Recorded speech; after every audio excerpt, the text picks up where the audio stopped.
Hello. Today there is no dramatic entrance, but you're welcome to today's episode where we're going to be talking about boundaries. Specifically, two things.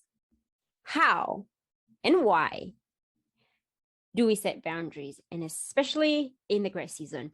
And the gray season is just that period of time where we're waiting for a need, a desire that hasn't been met yet. And while we wait, there's so much weight that comes with that. Sometimes emotional, sometimes relational, yes, relational, sometimes social. There's just so many burdens that come as a result of our waiting period. Now, why should we set boundaries in these periods? For two main reasons. First reason is that we need a home for ourselves. We need a peaceful place that we can retrieve in when there is so much noise going on around us. We need to protect our hearts, our spirits. Now, there is an analogy that's in the book that we're currently reading, right? This community, and the book is The Rare Jewel of Christian Contentment. And the analogy goes like this. If for some reason there are people demonstrating on the streets and they just happen to pass by your house, or even maybe they come and camp by at your door, you will allow it. You will allow it, right? But if these people open the door and all of a sudden they're in your apartment or in your house and they're in your kitchen, in your bedroom, you'll be like, no, guys, this is where that ends, right? The point for that, the reason for that analogy is, or the lesson is, there are so many things that are out of our control. And especially in the gray, there is so much anxiety. Oh man, there's so much uncertainty. There's just so much fear. There's so much worry. There's all the time. Sometimes there's even shame and guilt, right? There's just relationships and relationships start. Is just everything is changing. There's so much change in the gray. It's our responsibility to create a home for ourselves. It's our responsibility to protect a dwelling place for ourselves, a place that we can always retrieve in, and we can be guaranteed that no matter what's going on in the world, when we go to that place inside ourselves, we'll always find home. We'll always find peace. And that's the first reason we need to protect our hearts. And I will admit this, it's hard. It's hard, and it's something that I am desiring so much, because really there's so much that's out of our control. And the way that I am doing that, I've been doing that this month, is by studying this one discipline, contentment. Contentment is an inside job. Contentment it's independent of the achievement, right? It's independent of have you achieved a goal that you had set? Have you not achieved it? It's independent of contentment doesn't happen because you have attained something or not. It's like when you're warming a piece of cloth, right? By the fire, the cloth will get warm. Or you wear the shirt, for example, and just because of the heat that's coming from your body, the shirt gets warm. Contentment is like warming your shirt by your body heat. It's when you are the contentment, the peace, the tranquility that's inside of you emanates, and it transcends everything that's going on. It's a hard discipline, but it's a necessary discipline, especially while we're navigating the gray. First reason, find home and maintain a home for ourselves. Second reason, the gray season is a difficult season, right? But also the gray is a place that is full of potential. That's true. It is a place that we could grow so much ourselves. And if nothing else, sometimes our desires just never go met. That's just the truth, right? Like some things just are never gonna happen the way we wanted them to happen. But in the gray, there's a huge opportunity for you to grow. And this is how it happens.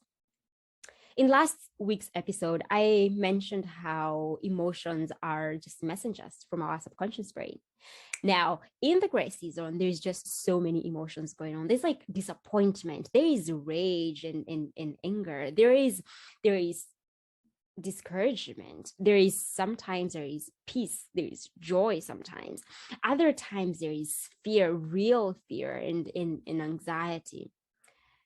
If we can lean in to these emotions, there's a huge possibility that we will grow even in terms of becoming more emotionally resilient, have mental resilience. We will grow just as a result of all the gifts that are the intense emotions in this season.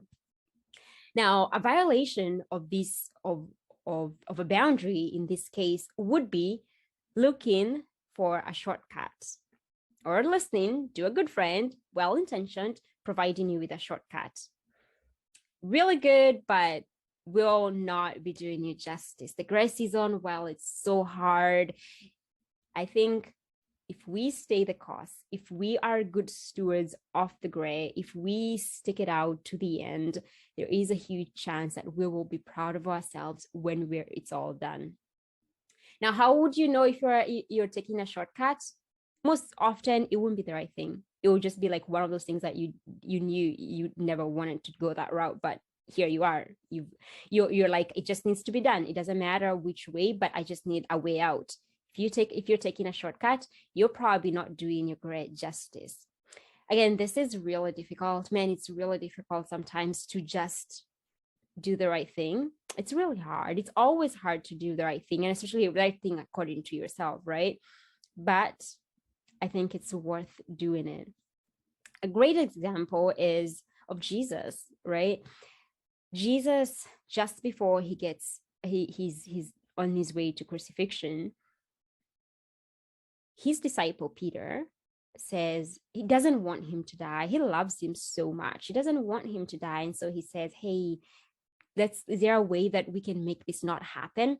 And Jesus, even though he was full of love for Peter, he said, behind me, Satan. Now, he's not calling him Satan. He's not calling Peter Satan, but he's calling the intention of taking a shortcut, that is a distraction and should be behind me. And again, the Bible talks about how being in a godly counsel, blessed is the person who is in the godly counsel. And sometimes the godly counsel can be interpreted as church-going people or people that identify with Christianity or something like that. But it's not always the case. Sometimes ungodly counsel could be very well-intentioned people that are probably feeling so much pain of you going through the suffering, and they want to provide you the shortcut. In those times, when a shortcut sounds good, but it's not right, that is not a godly counsel. It doesn't matter if these people are like church going or whatever, it doesn't matter. But as long as you feel that it's a shortcut, it's not godly counsel. That's just it.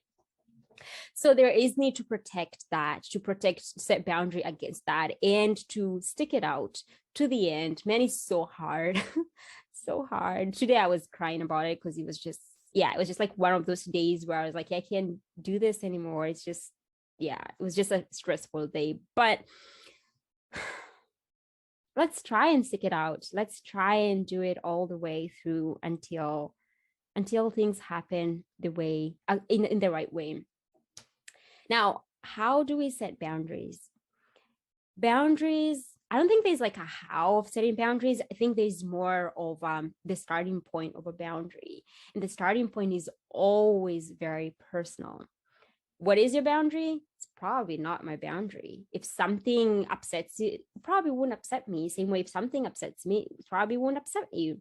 So boundaries are very personal. They vary from a person to a person. There are some universal boundaries, of course, like children's rights, or even like just like human rights, right? There are some universal boundaries, but specifically in the gray zone, they will be different. So the first point is learn your race. Understand it. Spend some time even thinking about it. Just think about where you're at, how you've gotten there. Think about what your desire is. Think about really what your desire is. Sometimes we think our desire is to get something, to get, like, say, maybe get that job that you've been wanting. But really, sometimes our desire is just that we want to be happy. We want to be able to feel safe and provide for our families. We want to feel a sense of security and a sense of purpose. Maybe those are some of our needs, and not necessarily getting that job that we've been dying for, right? So, like, spend some time analyzing your gray, analyze your situation, be the person that understands what you're going through more than other people understand it. Be very intimate with your situation, and then from there you will be able to know where you've come and where you're going, and that way you will know when it's a behind me Satan kind of thing, and when it's a do it fast. Because that's the other thing, like, also in that same example, Jesus told Judas, who Judas is the guy that betrayed him, he during the Last Supper, he said, he was making predictions. His disciples were asking, hey, Jesus, who's going to be betraying you?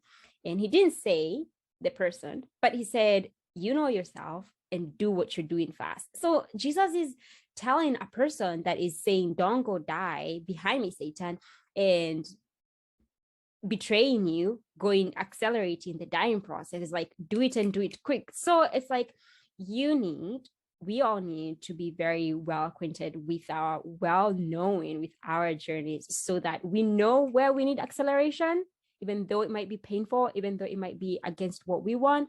And we know where we're like, yeah, dude, just go behind me, Satan, right?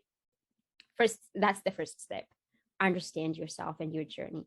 And then there are some just guidelines. These are basically guidelines on how to create boundaries. So some boundaries will be around maybe your time, how much time you want to spend doing a certain thing, or watching or listening to a certain thing.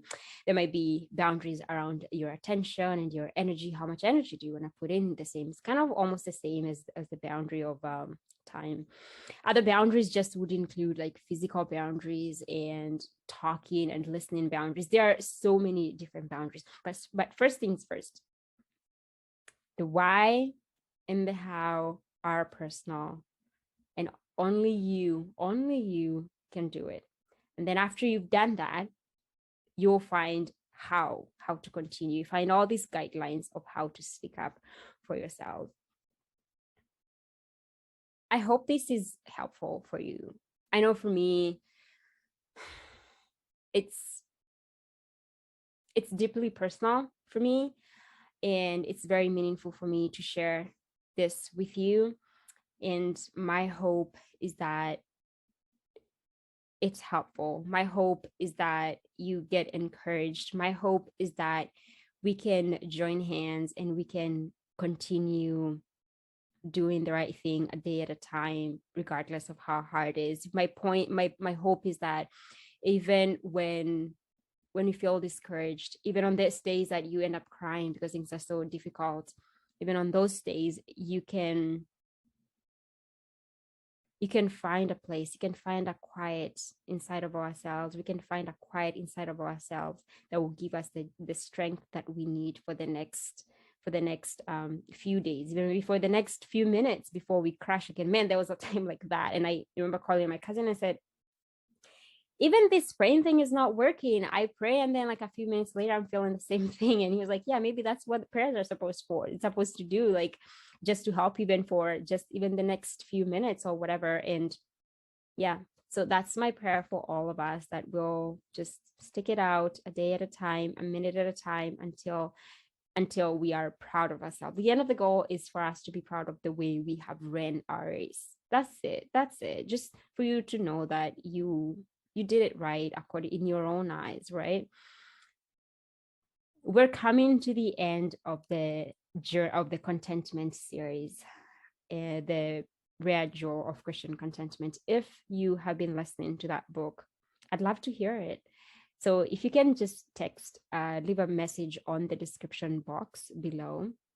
No, sorry, on the comment section below. I will get back to you. I will respond to you, and I will share with you too what I have been learning, and it's going to be great. Let's do this together.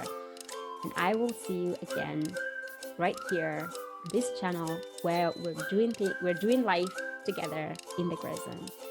Take care.